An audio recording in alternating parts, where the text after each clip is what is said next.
Broadcast is now starting. All attendees are in listen-only mode. Good morning, everybody. Thank you for joining us this morning for our webinar on the family story, strengthening our messaging to affect positive change. This morning's webinar, our objectives, what we're going to be looking at accomplishing is getting a better understanding of why messaging is important and making sure that we understand not using stigmatizing verbiage and understanding that language can actually cause more harm than good. We're going to take a look at considering when we share as a family member who has a loved one who has either found themselves their recovery journey or is still struggling with substance use versus a family member who has lost a loved one to the disease of addiction. The importance of understanding how very individualized each story is, getting comfortable talking about the story and your delivery message, as well as understanding the importance of your target audience.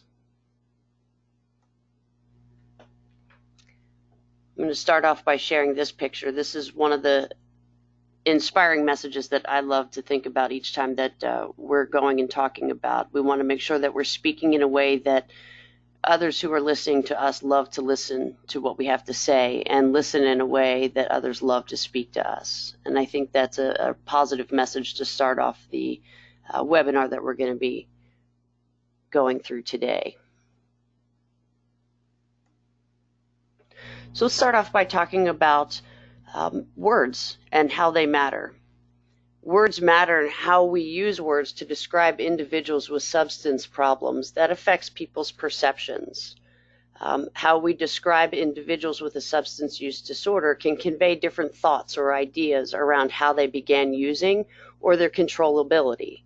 And control is one of the things considered when individuals look at a stigma.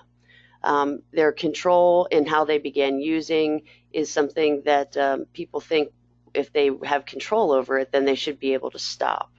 So when we're using words such as addict or abuser, that can evoke an automatic unconscious negative thought regarding the individual with a substance-related problem, because we see that as a more punitive outcome.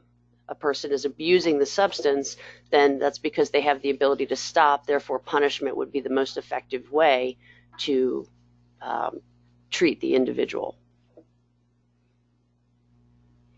Language matters, and language around substance use has evolved to decrease the stigma of substance use disorders. When we use stigmatizing language around substance use, it can pose a barrier to pursuing behavioral health treatments. So again, as stated before, using terms such as abuser, it tends to convey the idea that the person has control, which previously mentioned is one of the two indicators associated with stigma. And they are willingly engaging in their misconduct. When we use the term disorder, it tends to leave one with the idea that the individual is dealing with a medical issue. When they're viewed as a disease, there's a more positive attitude towards treatment rather than punishment, which is the association that comes with abuse. When we use highly stigmatized views and labels, such as an alcoholic or a substance abuser, it's highly associated with reduced rates of individuals pursuing treatment. There's explicit biases, even those in the mental health professions, against individuals described as substance abuser as opposed to having a substance use disorder. The association with the word addict is associated more with bad, was significantly stronger than the association with the person with a substance use disorder. When there's less stigma around substance use disorders, not only may individuals be more likely to seek help, stay in treatment, and find long-term recovery, but families as well tend to feel safer and more open to seeking help, educating themselves on substance use disorders, and finding their way into their own recovery. Because words matter, we can work on changing the language around substance use disorders, and that may help individuals and family members identify less with negative terms and more with neutral terms around substance use. The language used by family and friends around substance use can also influence how individuals feel they're perceived and supported. When we consider this with policymakers, the broad use of using stigmatized language throughout the general population can generate biases that can impact the effectiveness of public policies designed to address the public health crisis that we're facing today, which is the substance use disorders.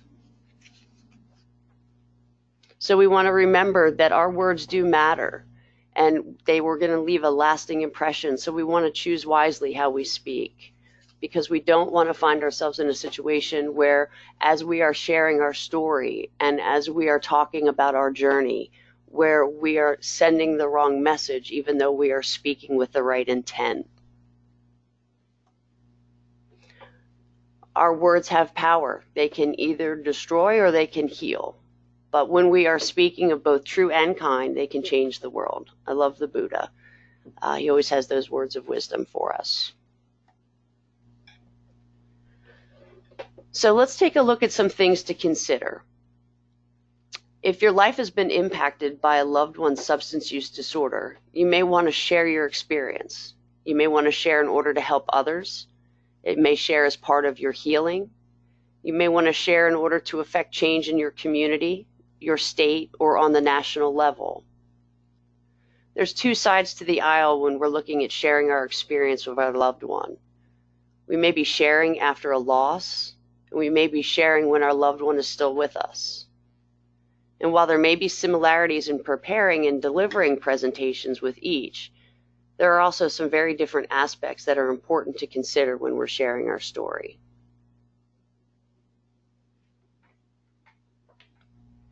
When we're sharing our story after the loss of a loved one, we want to take some time to process and move through our grief before we speak.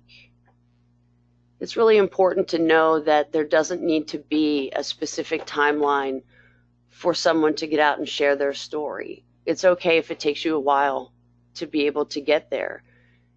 There is no right or wrong time or way in order to share your story. It's got to be something that you feel is ready and something that you want to do. And you will be able to do that when you have been able to process through. Because when we lose someone that we love, we're hurt and we're angry, and we need to be able to convey our messages in a way that's going to be impactful. And it's hard to do, speaking from myself as a person who has lost several loved ones. It's hard to be able to speak with an effective message when I'm speaking from a place of anger. So we want to take time to process through our grief. It doesn't mean that we don't get to talk about it when we start to share, but we need to make sure that we've taken some time for ourselves to heal before we begin to share. We want to educate ourselves on substance use disorder and learn all that we can about the disease so that we can better understand what our loved one also went through. Take some time and go to town hall meetings, join groups, listen to parents and their experiences. Be careful at first about the types of events where you first speak. Practice telling your story. When we're sharing about a loved one that we've lost, this is our time to share about our experience through the journey with our loved one, our experience through our journey with their loss, our experience through our journey moving through our grief into a place of healing.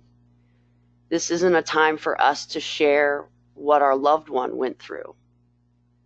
We are sharing our voice. And by sharing our voice, we're giving the opportunity to help educate other family members or friends or survivors who are trying to offer assistance to other individuals or families who are out there who are going through the same thing and are going to hear your story and understand that there's other people who can relate. So this is about your story, and it takes some time to practice that. If you lose a child, talk about going through your grief. And be sure to emphasize here what worked for you may not work for others. And it's okay if we shed some tears, but we want to make sure that we're not sobbing. So this is where, again, we go back to taking the time to process through and move through our grief in a healthy way so that we are able to be effective in sharing our grief, because we're speaking from our heart.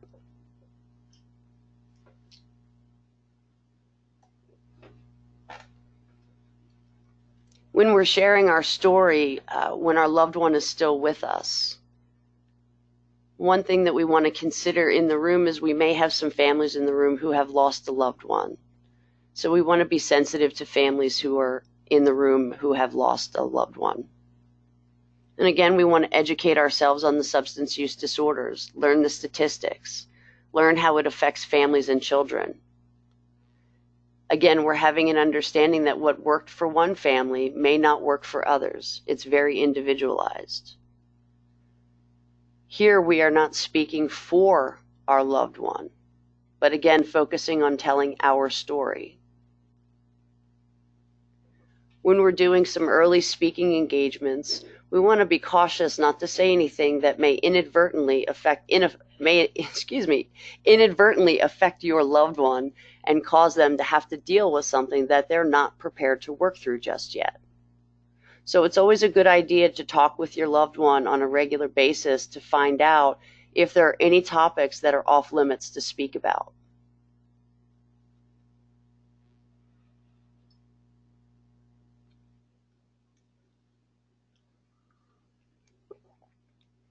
When we're sharing our journey through a loved one's substance use disorder, it's an incredibly personal experience. Again, it's going to take time and practice to learn how to speak from your perspective. We want to make sure that we're not focusing on the negative points of the experience, but trying to draw on the strengths of the experience that you came out with, so that we can come through with a lesson and help others learn how to be strong in the experiences that they're dealing with. We don't want to focus solely on the substance use of the loved one, on the amounts or times that you had to Narcan or revive your loved one.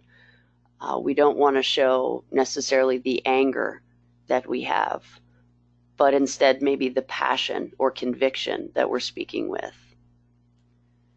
And it's also really important, I think, to understand that it's okay if we don't ever get to a point where we're comfortable to share our story. But also consider that in sharing your story, it benefits not only you as being very cathartic, but also it benefits the greater community. Because one voice coming together with many creates a stronger voice around necessary changes, what's necessary for family supports. There's been a stronger voice in the family communities over the last 2 years in regards to developing family recovery communities, family support groups, grief groups, but there's still a big need for supports in helping families transition through the experience of substance use. As any family knows who has gone through substance use with a loved one, it is not just the substance user's experience, it is a family experience. So by talking and sharing your experience, it makes the conversation a common conversation. And the more we can talk about it, the more regular the conversation becomes, and the safer other families begin to feel in sharing their experiences, which is a big part in others feeling comfortable to ask for help. So long ago, there were so many families that were all struggling without anybody knowing about it. And once someone began to say, "This is my story," someone was able to look and say, "That's my story too. Can we talk?" And when we think about the fact that there are other people who can relate and understand to the heartache, the frustration, the anger, the resentment, the strength, the faith, all that we have experienced in moving through our journey, it's comforting and helpful to know that you'll be able to make it through too. So it benefits the community in so many different ways. So it's okay if you don't want to talk about your story and share your story, but also know that it's healing for you, but it's also healing for the community.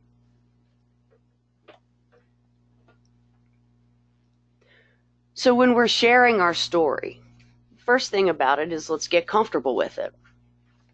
Some things to keep in mind, we've talked about this a couple times on the last few slides, is we want to stick to our story because we're not telling the story of our loved one.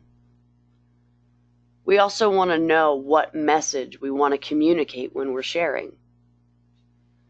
What are the points in your experience that you feel are most compelling to share with others? Know that message and then identify 2 to 3 main points for your message and write them down. Get familiar with them.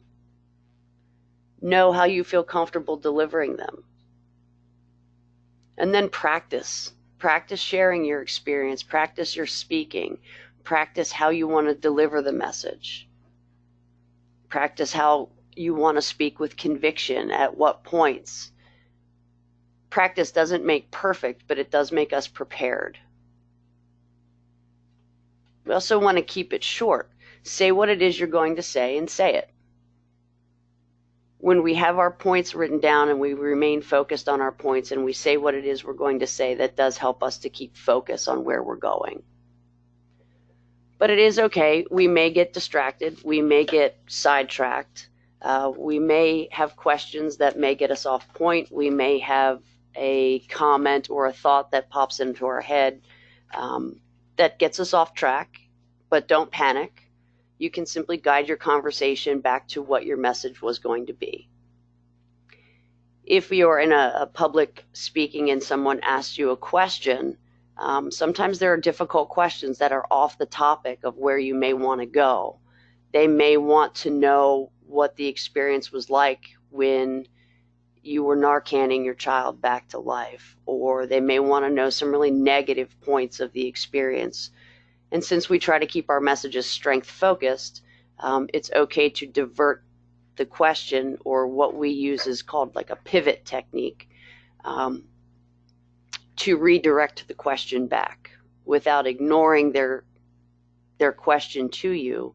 You can simply acknowledge something by saying, I understand that most people can be curious about this, but what we're here to talk about today and what I'd like to share is my experience on my strengths and XYZ. And then you can redirect your question or redirect your messaging back to your points. And we also want to make sure that we're not self-promoting. We're not going to talk a lot about, the ways in which you found your way into recovery and got strength for yourself to get to sharing your story, the things that you did, not sharing perhaps the methods that you used with your child or your spouse or your family member or friend. We're not going to talk about anything that is going to promote you personally, because this is about expressing the general message around your experience. And we want to remember to remain encouraging, because those that we're speaking to, oftentimes they are heartbroken, despair, and hearing a message from a strong individual that's standing there sharing their experience, hearing encouraging words, and knowing that they can go through this experience and still find a place of encouragement and strength, it reinforces the positivity that they will feel from time to time, and it gives them some strength to move forward. They see, an individual before them who is sharing their story essentially, but seeing them in a different place, in a place of health, in a place of strength, in a place of courage. So the encouragement oftentimes gives people a new sense of hope when they leave the room. And that's something that we want to tend to inspire, is hope and encouragement as they leave.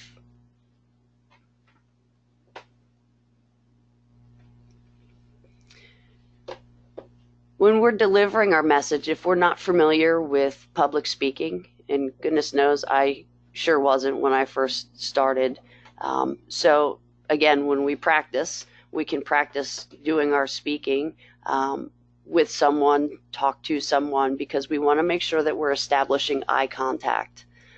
You don't necessarily need to make eye contact with everybody in the room, but you can pick a person and make eye contact with them, and gingerly move your head throughout the room and try to engage individuals. That's going to keep them engaged in your conversation. It's going to keep them engaged in your message points. Smaller audiences are obviously easier to do, but if you are in a larger room, you can focus more on a couple individuals in the front row, but keep your head up and look forward. And as you are looking forward, that's going to make it easier for everyone in the room to feel engaged with you as you're speaking. And we're going to speak really simply, and we're going to speak with conviction, because again, we're speaking from the heart. We want to use examples also from our audience's perspective, because when we speak and give examples from our audience's perspective, it's going to allow them to put themselves in a situation that they can identify with. And I think as a family member or a friend or survivor who has heard a message being delivered for the first time yourself, you can understand what that's like when someone gives an example and relates it to something that you can physically see and know that you have experienced yourself. We want to use analogies a lot too to make our point. Oftentimes, depending on who your audience is, and again, we'll get into understanding your audience here in a minute, but when you understand who your audience is, it also, I think, will help in knowing, what analogies you can use. If you are in a room full of people who may not be familiar with sports, but you may want to stay away from using sports analogies or movie analogies or community analogies. So getting to know your audience will help you also be familiar with what arena you might be comfortable using the types of analogies with. And we want to dress appropriately. Obviously, we don't want to go in sweatpants and a t-shirt, but we also, again, we want to know the communities that we're speaking in. We want to know the audience that we're going to speak in front of. If we're going to speak at the Capitol, obviously we'll want to be dressed in, a suit or a dress, more business professional.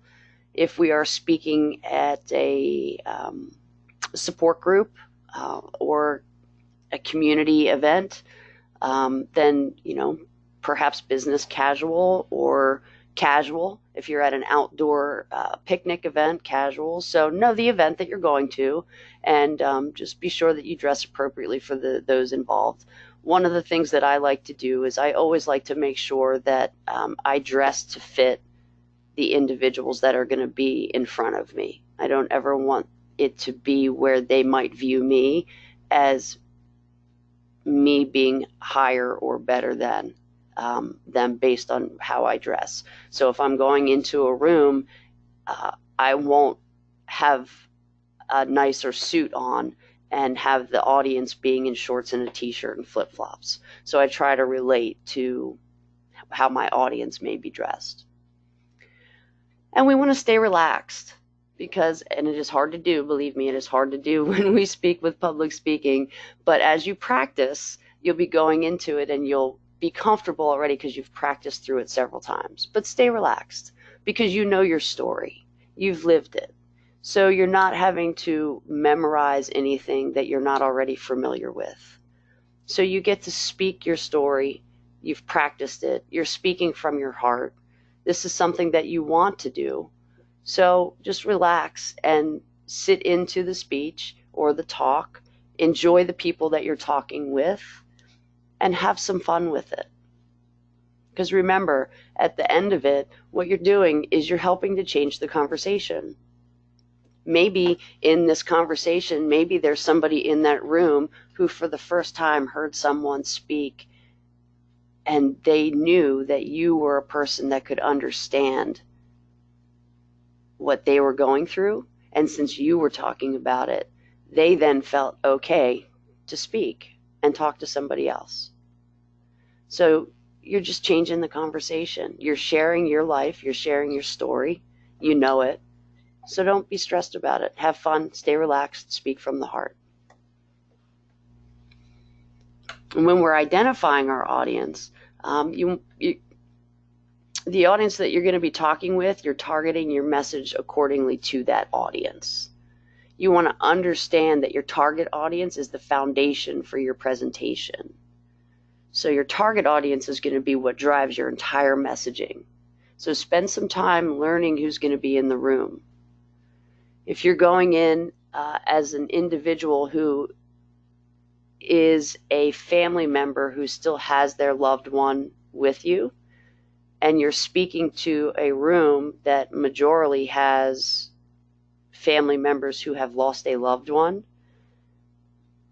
it's going to be difficult to hear how your loved one is still alive. So you want to focus on the different strengths that you went through in your journey, because we're focusing on our journey. So you want to talk about the things that you did to maintain maybe your mental health. And likewise, if you are an individual who has lost a loved one and you're speaking to an audience of a room full of people who their loved one is still alive, it may be very difficult for them to hear what could be their reality. So you want to make sure that you're sensitive to that as well. If you're speaking to a school and you are presenting, the dangers of substance use as a family member and what family members go through, what your story is, educate yourself on the school, on the types of kids that are going to be in the room. Are there going to be parents in the room? Is it a mixed audience? So just learn who your audience is, because you could have a room full of politicians at a town hall. It could be a 7th grade class. It could be a family support group. So you never know where you're going to be asked to share your story. So the more you learn about who's in the room, the easier it will be for you to know which part of your story and what message it is you're going to want to share. When we're speaking with elected officials, some things that are important to know is that, one, we want to know who our elected official is. What issues are important to them? We want to spend some time and build a relationship with them and help them understand substance use, recovery, family issues with substance use. And we want to frame our issue in a way that would be compelling for them. We want to remain politically neutral. When we go in to speak with them, we don't want to go in and speak with them and then get on and discuss other issues other than why we came in. And we don't want to talk in between offices. And always be respectful when we're there to speak with the elected officials, because the impression that you make, the impression you're making is larger than you. It matters.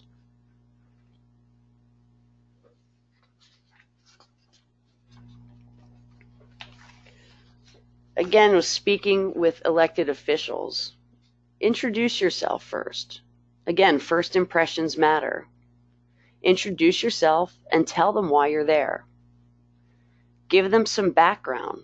Provide some background about recovery, about your journey, about the importance of increasing the community resources and community supports for family members, and stay focused on the point of why you're there. Make a personal connection. Give an example of an impact that will show how the resources could be effective, or where there was a lack of resources, where it could have impacted the family community, or it could have helped strengthen a resource for families, maybe grief support groups, or treatment for even helping families navigate through the system That's a big thing, helping families learn how to navigate through the systems and systems that are easily navigating. Understanding what issues are at play and giving them an example of how that's impacting the community. Stay focused. Briefly outline the issue or the concern that prompted you to want to schedule the meeting.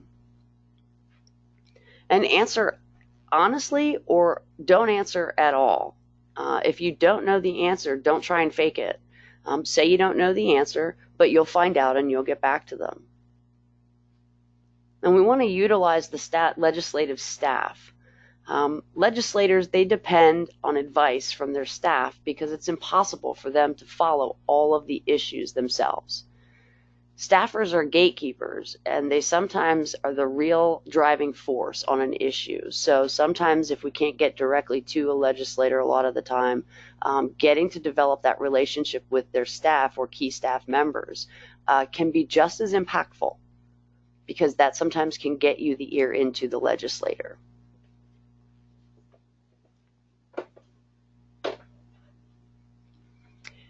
With social media messaging, it's everywhere today. Social media today is now one of the most common forms of communication. It can be a very effective way to share your story, but we want to remember that what we share in social media, it has a digital footprint forever. So I always like this little picture that we have attached here. Before you post on any of the social media platforms, stop and think, is it true? Is it helpful? Is it inspiring? Is it necessary? Is it kind? Some tips, some tips for communicating in social media. One, we want to pause. Think about what you want to say and prioritize your message. And then we want to paraphrase. Try to reword what you are hearing others say in response to your points and summarize them to avoid any miscommunication. And then 3, probe. In a discussion, ask questions in an open manner and reflective manner to try to elicit deeper thinking on the issue.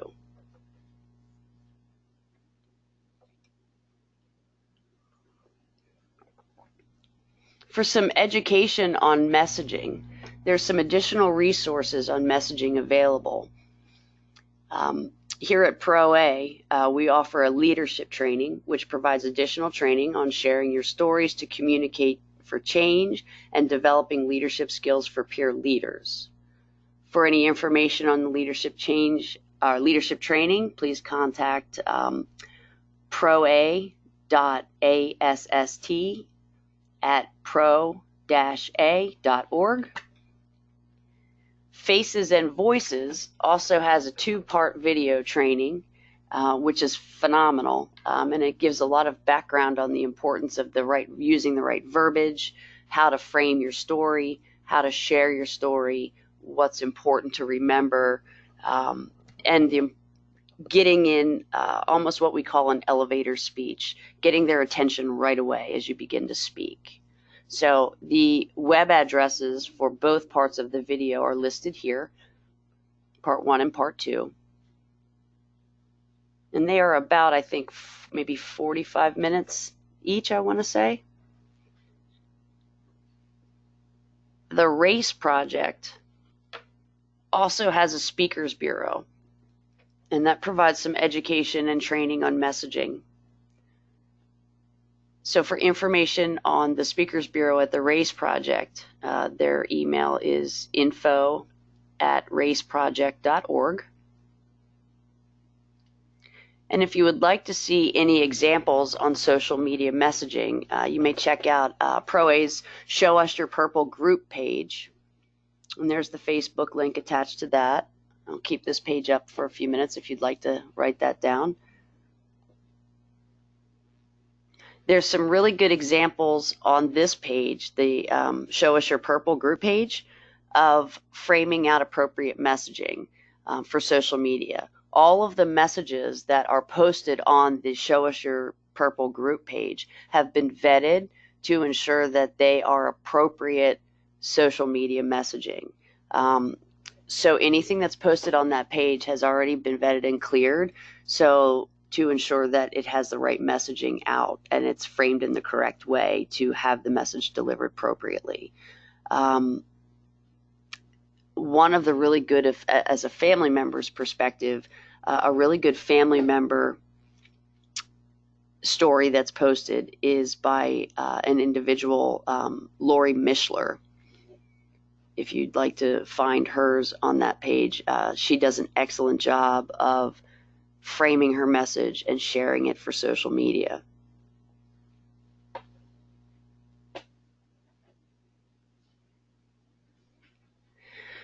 These are the resources that were used for the information that was gained for today's webinar. If you're not familiar with the Recovery Research Institute, it is a phenomenal location to find different research articles across all gamuts, from stigma to substance use to mental health to co-occurring gambling. It's wonderful. They have, you can type in a search word and they will pull up any article that they have that's relating to any research that they have done under that specific topic that you're looking for. And under the last link here, the dictionary, that link there, what it does is it takes all of the,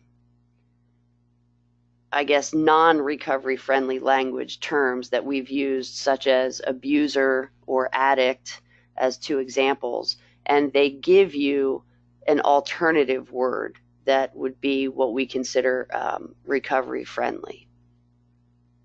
So that is a phenomenal resource on their website.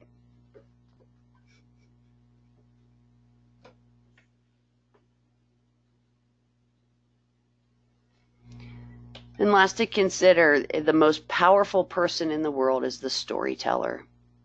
The storyteller sets the vision, values, and agenda of an entire generation that is to come. And that is so true when we consider the message that we're putting out and the change that we're trying to make just in regards to substance use, in regards to supports, in regards to grief support, family supports. It's incredibly powerful to be that storyteller and tell an effective story.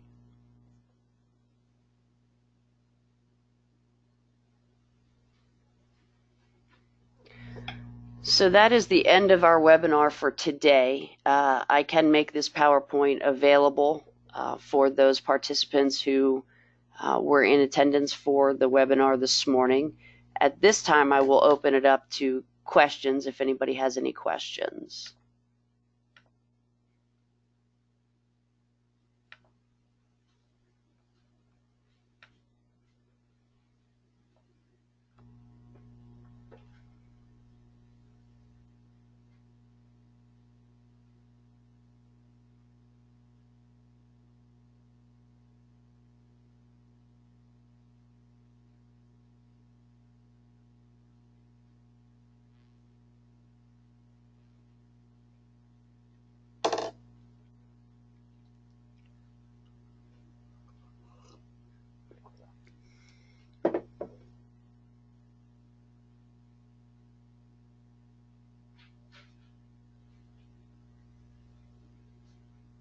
Is there anyone that would like a copy of the PowerPoint emailed to them?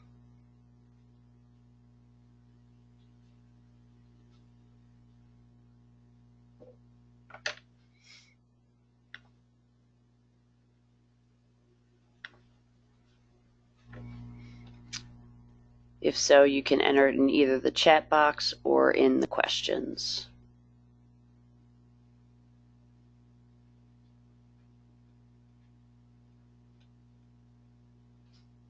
Okay, Linda, could you please provide, shoot me an email? I will put my email up here in the chat box. For anyone who would like a copy of the PowerPoint, please shoot me an email.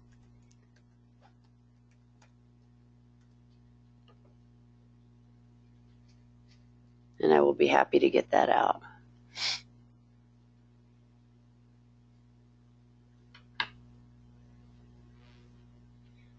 I thank you all for being in attendance today and participating. Hopefully, you guys found this to be useful. All right, Sally. Sally, if you wouldn't mind shooting me an email so that I can just copy or reply to you.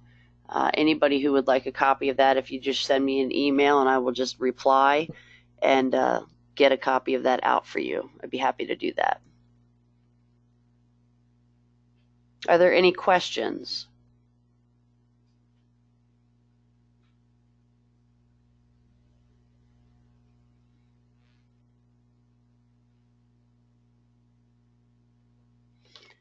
What is is that role, Linda?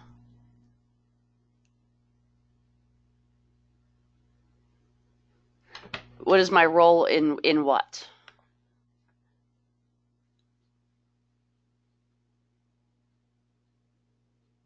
Here at PROA or?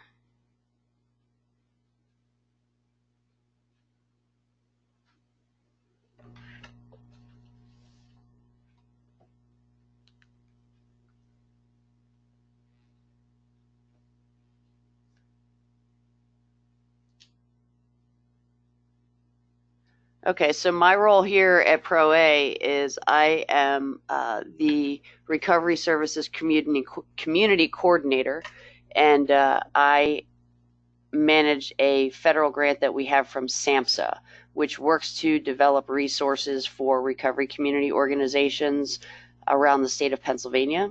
And I provide education, technical assistance, recovery community organization network building. Oh goodness, there's a whole slew of things. But webinar building is also part of the part of our grant that we do to provide ongoing education for resources within the different recovery community organizations around the state of Pennsylvania and to family organizations.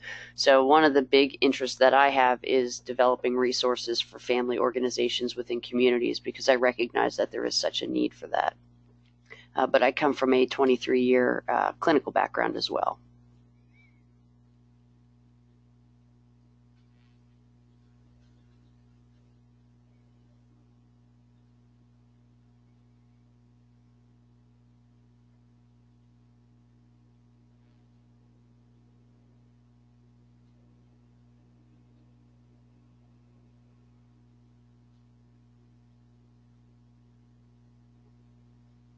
Thank you, Linda.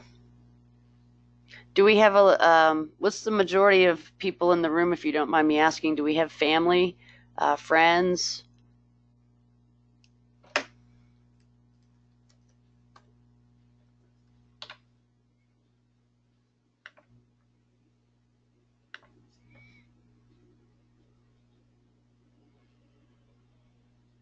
And how did you learn of the webinar?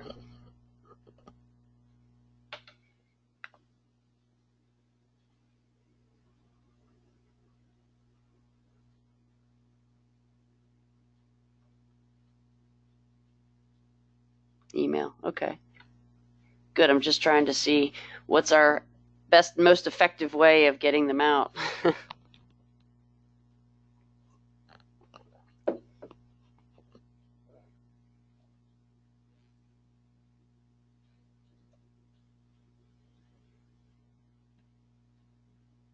Well, I hope the information will prove to be very beneficial moving forward. If there's any questions that anybody has, I would be more than happy to assist you moving forward. If there's any work that you're doing in the communities with an organization and we're not involved, or if you'd just like to discuss any of the work that you're doing within your organization, please let me know, because I'd be happy to get involved, talk with you a little bit more, see what we can do to assist.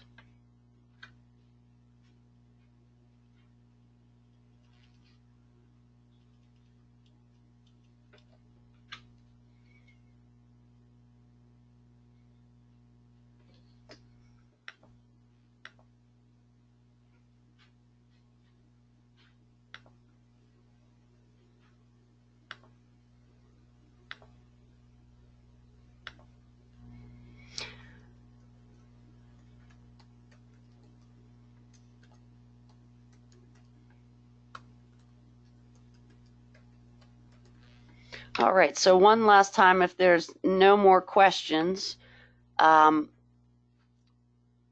went ahead and sent my email one more time in the questions section, and also did post it in the chat section. So anybody who is interested in receiving the PowerPoint, please send me an email, and I'll be happy to get that out. And if there's no more questions, then I will, I guess, hopefully talk to y'all later. And if not, I hope everybody has a very wonderful weekend. And again, thank you for participating.